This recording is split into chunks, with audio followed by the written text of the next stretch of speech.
Hello student, good morning. আজকের এই ভিডিওতে থাকবে ক্লাস 10-এর সোশ্যাল সায়েন্স সাবজেক্টের যে তিনটি বুক রয়েছে, অর্থাৎ সোশ্যাল সায়েন্স সাবজেক্টের তিনটি পার্ট রয়েছে, সেই তিনটি পার্টের সব কোয়েশ্চেনগুলি থাকবে, যেগুলো ইম্পর্ট্যান্ট ম্যাট্রিকের জন্য 2025 সালের।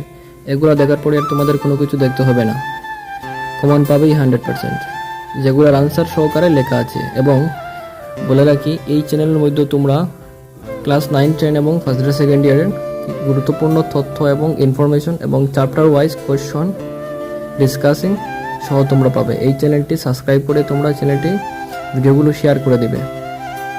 তাহলে কোয়েশ্চেনগুলো একবার দেখে নাও। প্রথমে কয়েকটি কোয়েশ্চেন শর্ট কোয়েশ্চেন রয়েছে, পরবর্তী সব কোয়েশ্চেনগুলো বড়, কারণ আমি পার্ট 1-এ আমি শর্ট কোয়েশ্চেনগুলো দিয়ে রেখেছি।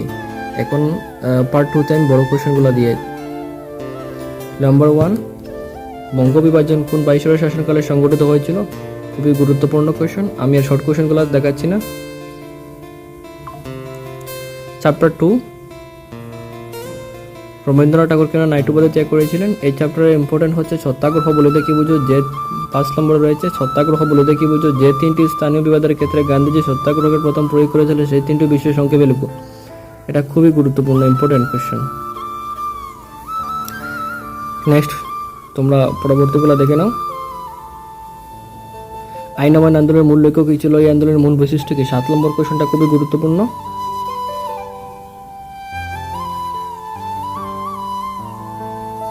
চ্যাপ্টার 3-তে তোমরা দেখে নাও ইম্পর্টেন্ট কোয়েশ্চেনগুলো।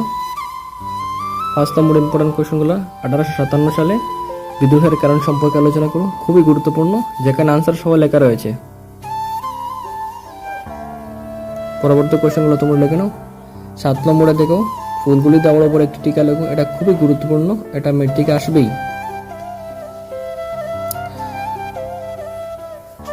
নেক্সট, এগুলো তোমরা একবার দেখে নাও। মনিরাম দেওয়ানের উপর একটি টিকা 9 নম্বরে রয়েছে, এটা খুবই গুরুত্বপূর্ণ।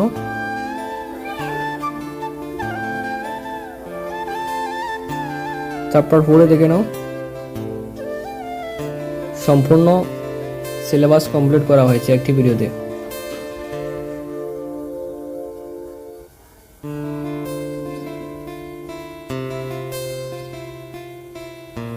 চ্যাপ্টার 5-এ দেখে নাও।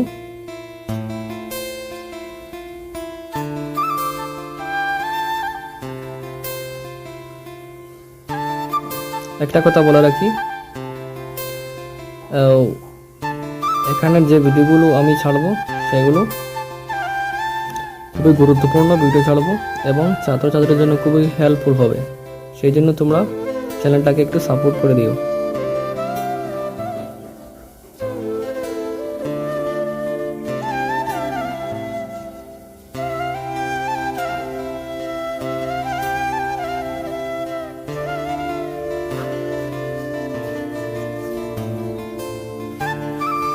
এখানে যেগুলো এমসিকিউ রয়েছে সেগুলো খুবই গুরুত্বপূর্ণ এমসিকিউ, তোমরা দেখে নিও।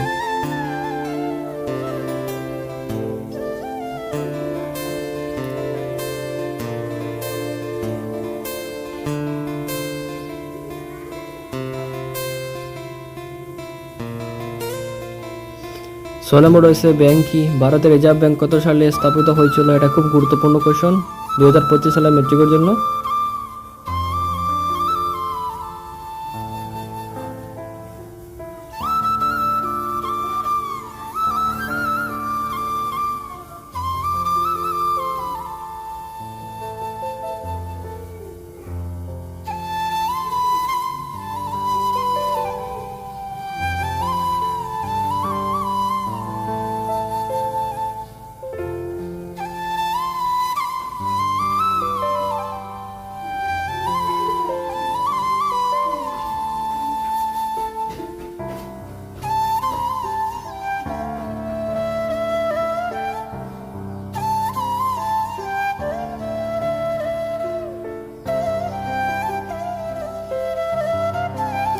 একটি কথা বলে রাখি, যদি এই কোয়েশ্চন আনসার সহ পিডিএফটি পেতে চাও তাহলে তোমরা কমেন্ট সেকশনে অথবা ডেসক্রিপশনে একটি নম্বর দেওয়া থাকবে, সেই নম্বরে 50 টাকা